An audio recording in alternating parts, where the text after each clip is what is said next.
The galaxy held many strange worlds, but few were as unforgiving as the planet of the Deathworlders. This civilization had thrived against constant threats, their evolution marked by brutal battles for survival. On their world, only the strongest survived. The weak and the unprepared were quickly eliminated by the environment itself. From birth, every being faced the harsh realities of their planet's challenges, each one tougher and more resilient than the last generation.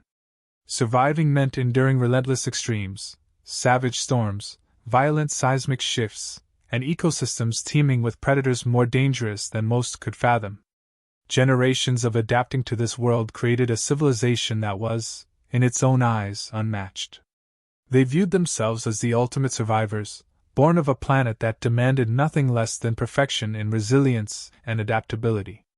Their species became synonymous with power and strength, and to them, this identity was indisputable. Other planets held civilizations, yes, but none had faced the crucible like theirs. As far as they knew, they were the only beings who could claim to be true Deathworlders, the strongest, the toughest, and the most unbreakable in the galaxy. For years, they watched the stars, but never encountered a rival. Other species existed, but they lived on gentler worlds, where the environment was forgiving and resources were abundant. They dismissed these species as soft, untested by the fires of true hardship. To the Deathworlders, the galaxy was divided. There were their own kind, tested and proven, and then there were the others, who were merely existing, sheltered from real trials. Confident in their superiority, the Deathworlders focused inward, concerned only with further honing their own resilience. This perspective remained unchallenged, until a strange signal crossed their path. Their sensors picked up transmissions from an unknown system on the edge of explored space.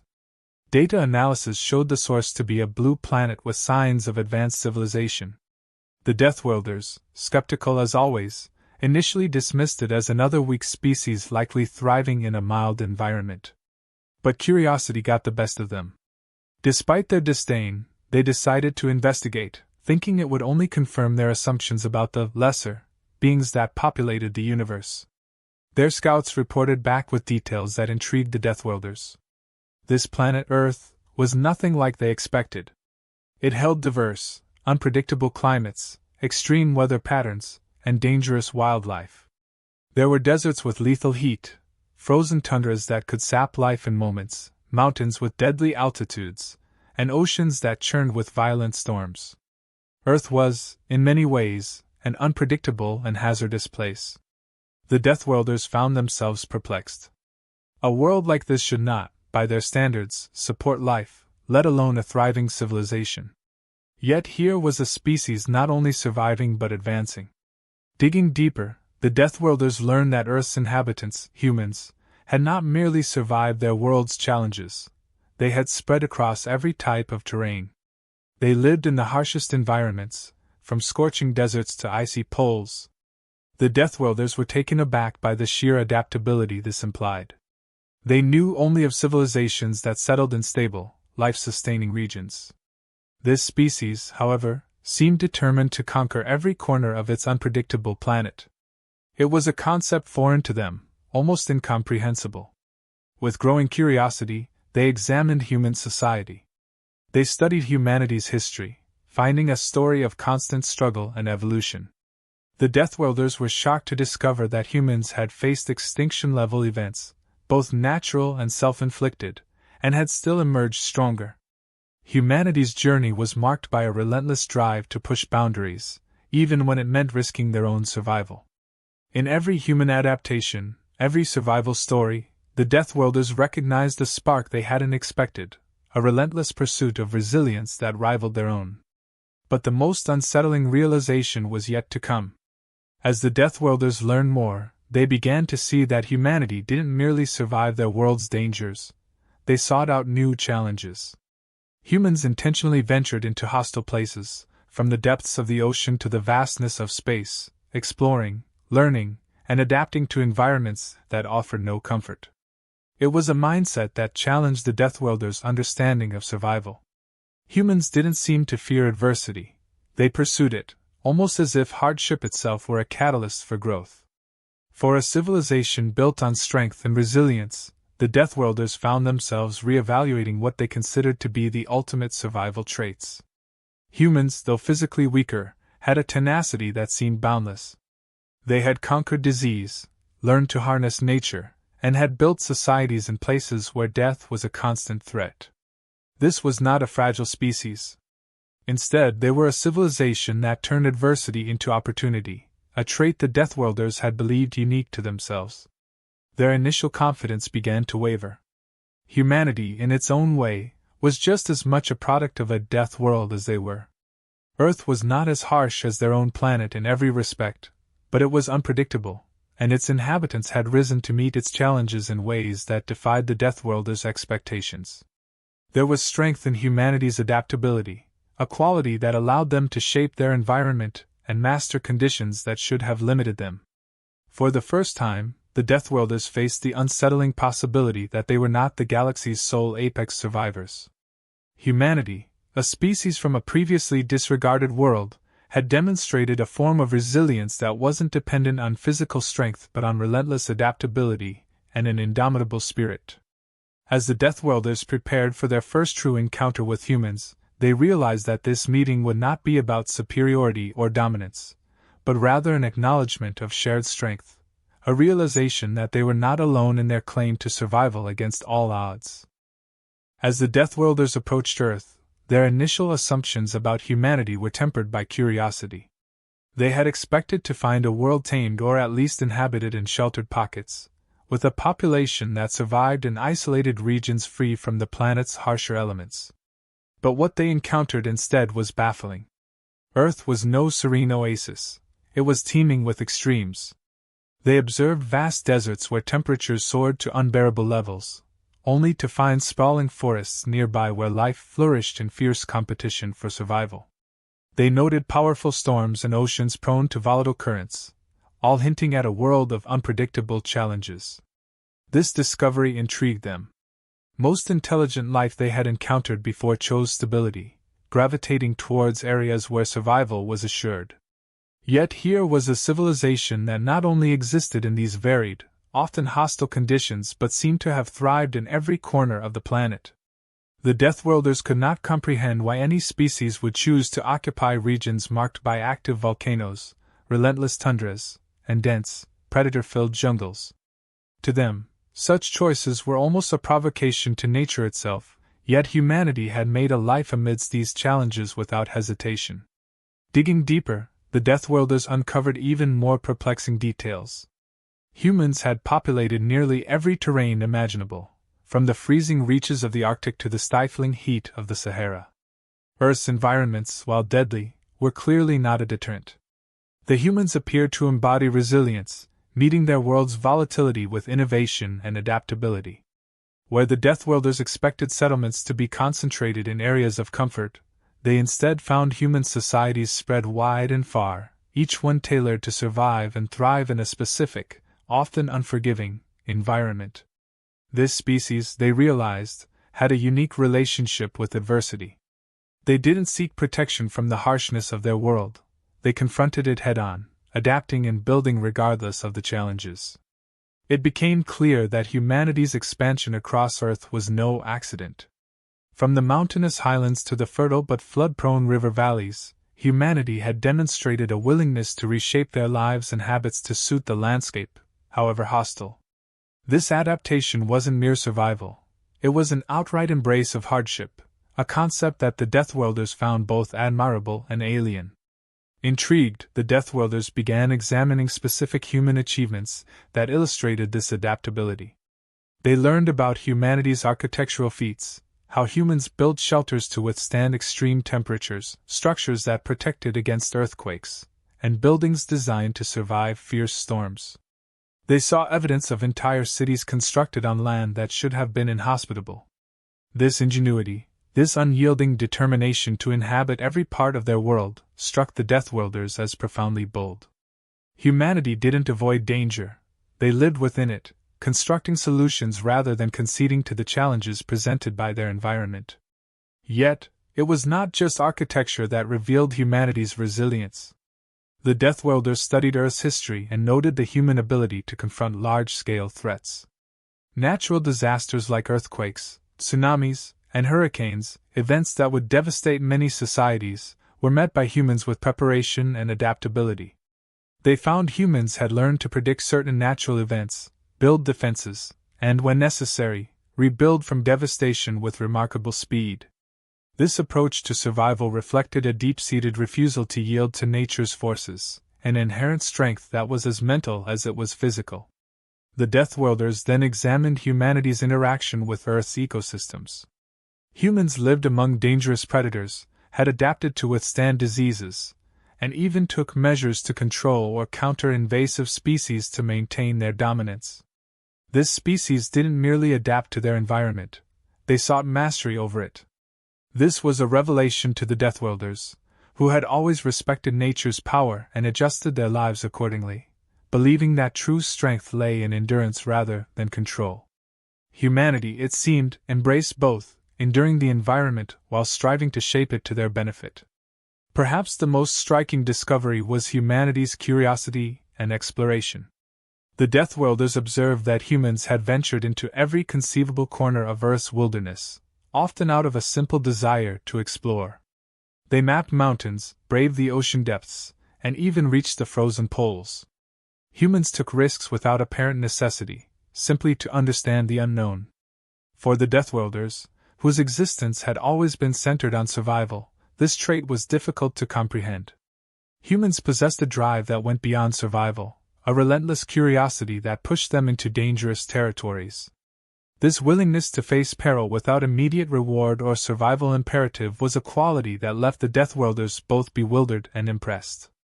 The more they learned, the more they began to question their initial beliefs. They had expected to find a species surviving by accident, clinging to the few habitable corners of an unpredictable world. Instead, they found a species that had not only adapted to their planet's varied threats, but had thrived by embracing and understanding them.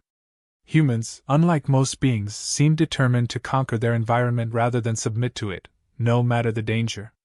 The Deathworlders began to grasp that humanity's success was not a matter of strength alone but a product of relentless adaptability and ingenuity. Gradually, respect took root in their observations. Humanity's adaptability was not merely a series of defensive measures. It was a way of life, ingrained in their culture and history. This was not a passive species, reacting only when threatened. Instead, humanity actively sought challenges, confronted obstacles, and shaped their environment to suit their needs. The Deathworlders understood that humanity was, in essence, a Deathworlder species, one that had mastered the art of survival not through brute force but through sheer determination and creativity. In humanity, the Deathworlders saw an equal, a species that had also been molded by a hostile world and had emerged stronger. This revelation was humbling, forcing them to reconsider their place in the galaxy. As the Deathworlders continued their investigation, they delved into humanity's history, aiming to understand how a species of apparent physical vulnerability could endure such a volatile world. What they found was a record marked by struggle, resilience, and relentless innovation. Humanity's past was riddled with disasters, challenges, and near-extinction events, yet, time and again, humans had emerged not only intact but stronger. Each hardship seemed to fuel their progress, spurring them to adapt in ways that defied the Deathworlders' understanding of survival. They discovered that humans had faced every conceivable type of adversity, from natural calamities to self-inflicted conflicts. Volcanic eruptions, earthquakes, and epidemics would have been enough to shatter most civilizations, yet these events only sharpened humanity's resolve. Where others might have fallen, humans chose to learn and evolve. Their response to each catastrophe was not merely survival but adaptation. They refined their methods, developed new tools, and rebuilt their communities, using each challenge as an opportunity to advance. The Deathworlders saw in humanity a resilience that went beyond physical endurance. It was rooted in a relentless will to keep moving forward. A closer look at humanity's evolutionary path revealed a remarkable trait: adaptability. Unlike species that relied on physical strength alone, humans compensated with mental resilience, intelligence, and a unique capacity for innovation. They harnessed fire, built shelter, and invented tools that allowed them to overcome their natural limitations. They lacked claws, fangs, or thick hides, yet their minds became their most formidable weapon. This adaptability had been honed over countless generations, with each crisis pushing humanity to discover new solutions. The Deathworlders began to recognize that this mental agility was a survival mechanism as powerful as any physical trait. What truly set humanity apart, however, was their approach to the unknown. Humans did not simply react to immediate threats. They planned, experimented, and ventured into uncharted territory, seeking to understand the very nature of the dangers they faced. When diseases swept through their populations, they didn't merely hide. They studied the causes, developed treatments, and ultimately conquered some of the most deadly illnesses on their planet. This proactive attitude allowed them to not only survive but to transform their environment, bending nature to suit their needs. To the Deathworlders, who had always respected nature's dominance, humanity's approach seemed both audacious and inspiring. Humans displayed a level of ingenuity that made them unpredictable. They didn't just adapt to their surroundings, they transformed them. The Deathworlders learned that humans could manipulate their environment in ways that other species wouldn't dare attempt. Rivers were dammed, forests cleared, and mountains tunneled to make way for their ambitions. Humanity's drive to control their environment was a concept foreign to the Deathworlders, who had always seen survival as a matter of endurance. Humanity's methods reflected a fundamental difference in worldview. Where other species avoided risk, humans embraced it, seeing challenges not as obstacles but as opportunities for growth. The Deathworlders were particularly struck by humanity's use of technology to compensate for their biological limits. Tools were an extension of human will, amplifying their abilities and bridging the gap between natural limitations and aspirational goals. Humanity's early inventions, from basic weapons to advanced engineering, showed a species that refused to be bound by physical constraints. They built ships to cross vast oceans, crafted machines to dig into the earth, and eventually launched themselves into space. It was clear that humans did not view barriers as permanent, rather, they saw them as problems to be solved. This ingenuity revealed a mindset prepared to challenge any boundary, a trait that the Deathworlders had never seen taken to such an extreme. Beyond technology, humanity's strength lay in their social structures and collective resilience. The Deathworlders observed how humans formed communities, built alliances, and cooperated to achieve what would be impossible alone. They didn't just rely on individual strength, they pooled their resources, shared knowledge, and worked together to face threats that no single human could withstand. This sense of unity and shared purpose enabled them to build complex societies and protect each other from the perils of their world. For the Deathworlders, who prized individual strength, humanity's collective resilience was an unfamiliar but powerful survival strategy. Yet perhaps most fascinating to the Deathworlders was humanity's capacity for risk-taking. Humans willingly entered unknown realms, driven not by necessity but by curiosity and a desire for knowledge.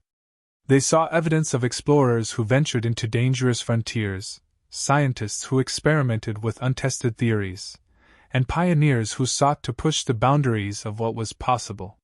Humanity's relentless curiosity, combined with a willingness to confront risk, was a paradoxical strength. This species didn't just react to threats, they sought them out, learning from each encounter and incorporating those lessons into their collective wisdom. The Deathworlders began to see that humanity's survival wasn't a matter of luck or chance. It was a deliberate, calculated process of adaptation that combined intellect, cooperation, and an insatiable drive to overcome any obstacle. Humans had forged themselves into survivors through a mix of innovation, social cohesion, and an unbreakable will. In every challenge, they found an opportunity to learn, adapt, and evolve, turning weaknesses into strengths and refusing to accept defeat. For a species that had always seen themselves as the galaxy's most resilient, the Deathworlders were beginning to question that belief. In studying humanity's history and development, the Deathworlders found themselves humbled. They had thought that their world alone could produce true survivors, yet here was a species that had not only matched their resilience but had done so through sheer adaptability and ingenuity. Humanity's strength lay in their determination to thrive under conditions that would have broken many others. The Deathworlders, who had once dismissed Earth as a mere curiosity, now saw it as the birthplace of a formidable ally, one that understood survival on a level they had never anticipated. When the Deathworlders finally initiated contact with humanity, it was with a mixture of caution and curiosity. They approached humans as if meeting equals, yet carried an unspoken sense of rivalry, intrigued by the idea that another species might match their own survival prowess. Despite the respect they had gained for humans, there remained a need to test humanity's limits, to see if they truly measured up to the standards that Deathworlders held for themselves. Humanity's response was immediate, but not in the way the Deathworlders anticipated.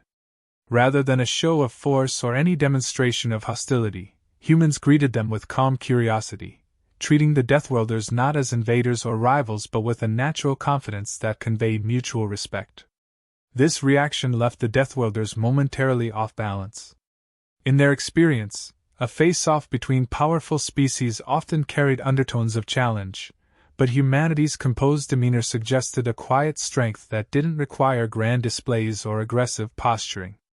Curious about the depths of human resilience, the Deathworlders proposed a series of tests, each designed to measure different aspects of survival, strength, and adaptability. The challenges ranged from physical endurance trials to intellectual puzzles meant to assess problem-solving skills under pressure. What they expected was to see human limits, weaknesses that would confirm their own superiority. What they found instead was a species that met each challenge with a combination of resilience and ingenuity that defied simple measurement.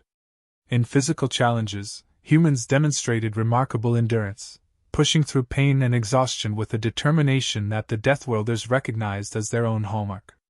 Where other species might rely on brute strength, humans seemed to possess an almost inexhaustible mental resolve, enduring beyond what their physical limits should have allowed. This tenacity left the Deathworlders both impressed and, in a way, unsettled. It was as if human strength lay not just in their bodies but in a willingness to defy those very limitations, fueled by a determination that could not be quantified. The Deathworlders then turned to mental trials, intending to assess humanity's adaptability in unfamiliar scenarios. Here, too, humans excelled. Faced with unexpected challenges, humans adapted quickly, demonstrating a level of creativity that allowed them to solve problems from angles the Deathworlders hadn't even considered. Unlike species that relied on preset instincts or rigid survival strategies, humanity's approach was fluid, unpredictable, and consistently effective. They would reframe the problem, analyze the situation, and execute solutions with a swiftness that displayed an intuitive grasp of complex scenarios. But what left the Deathworlders truly unsettled was humanity's capacity for teamwork and collaboration. They watched as humans instinctively organized, dividing tasks, pooling knowledge, and finding solutions as a unified force. This collaborative approach was rare among Deathworlders, who tended to emphasize individual strength and capability. Humanity's strength lay not only in individual resilience but in their collective mindset, an ability to combine resources, leverage each other's strengths, and amplify their impact through teamwork. The Deathworlders found themselves observing a form of resilience that transcended individual survival, a strength that was reinforced through unity. Throughout these trials, humanity's response remained steady and measured, unshaken by the competitive undertones of the Deathworlders' challenges. Humans met each test not as rivals seeking dominance but as participants engaged in exploration and discovery. Their calm approach spoke volumes, projecting a self-assuredness that baffled the Deathworlders. Humanity was not striving to prove superiority. They appeared genuinely interested in understanding the Deathworlders as much as they were being tested themselves. This approach reflected a confidence grounded in experience rather than aggression, a quality that shifted the Deathworlders' perspective from rivalry to respect. Even when faced with extreme challenges, humanity refrained from overreaction or displays of bravado. Instead, they exhibited a quiet resilience, a willingness to confront obstacles without unnecessary showmanship.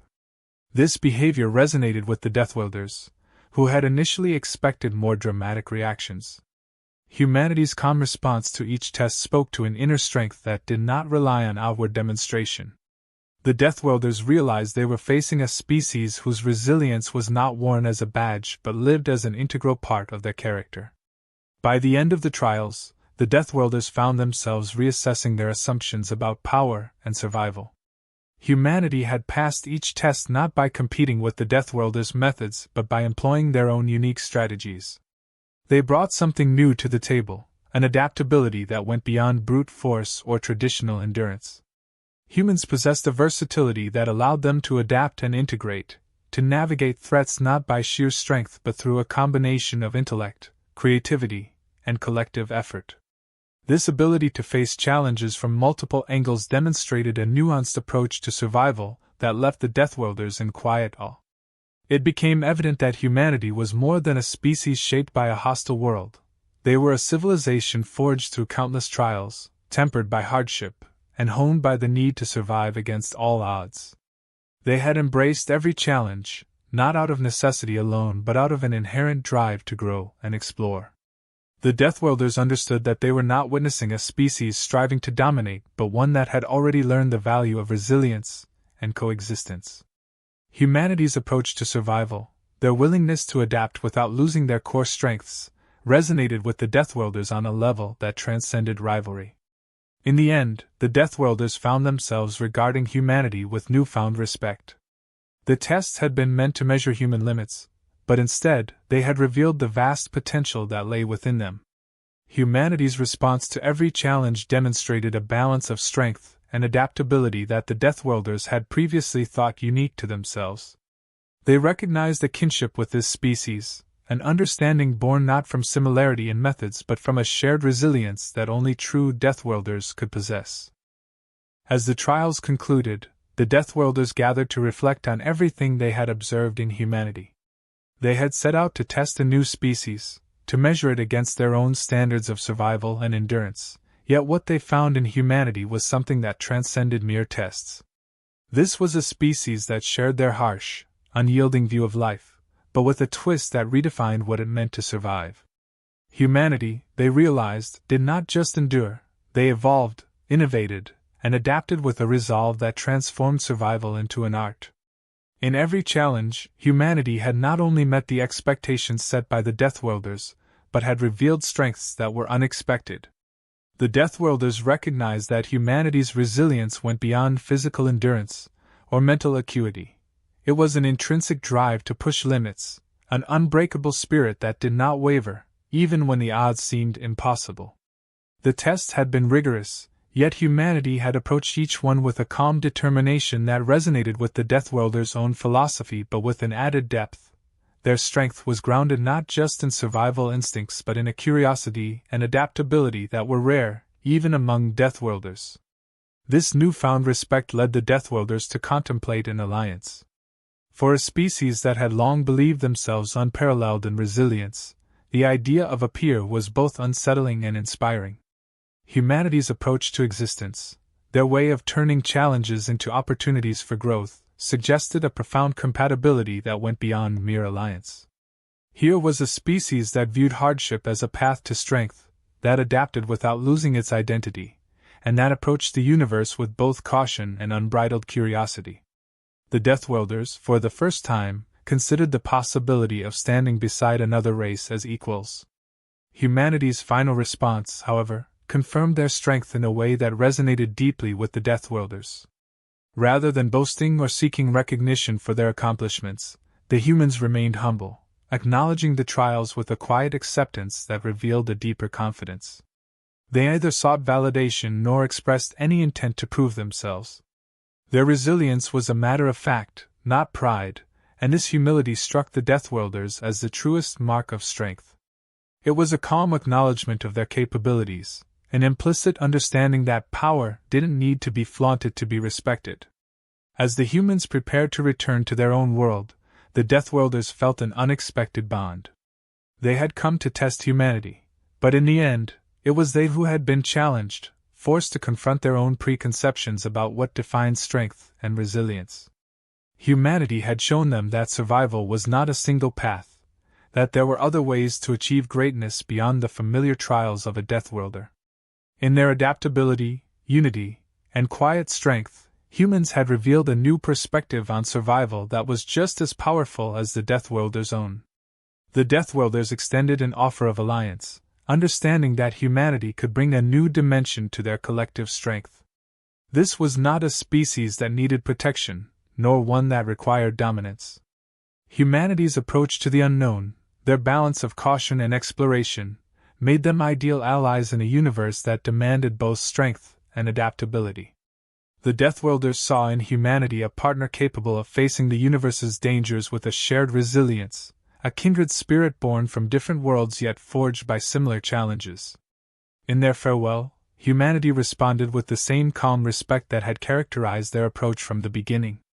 They did not view this alliance as a victory or a conquest. Rather, they welcomed it as a natural evolution of mutual respect. The Deathworlders were struck by the ease with which humanity accepted this bond, seeing it not as a triumph over rivals but as a partnership between equals. This quiet confidence, this willingness to share strength without the need to dominate, only reinforced the respect the Deathworlders had come to hold for their new allies. As humanity departed, the Deathworlders reflected on the significance of this encounter. They had initially approached Earth with a mixture of superiority and curiosity, only to discover a civilization that mirrored their own tenacity and brought a unique perspective to survival. Humanity had redefined what it meant to be a Deathworlder, showing them that resilience was not only about brute strength or raw endurance but about adaptability, collaboration, and an innate drive to explore. The galaxy had gained something extraordinary with the meeting of these two species. For the Deathworlders, this alliance marked the beginning of a new era, one where strength was not solely measured in survival against nature's cruelties but also in the ability to grow, evolve, and respect those who shared that strength. They knew that humanity would bring a transformative influence, challenging and inspiring them to view the universe through a broader lens. This partnership, born from mutual respect, promised to reshape their understanding of survival itself. In the end, both humanity and the Deathworlders emerged changed. What had begun as a test had become a foundation for something much larger, an alliance built not on necessity or fear but on the recognition of shared values and an unspoken understanding of what it meant to endure. They had each found a kindred spirit, a species that, in its own unique way, embodied the resilience of a true Deathworlder. And as they looked toward the stars, they knew that together, they would face the universe's challenges not as isolated beings but as a united force, prepared for whatever lay ahead.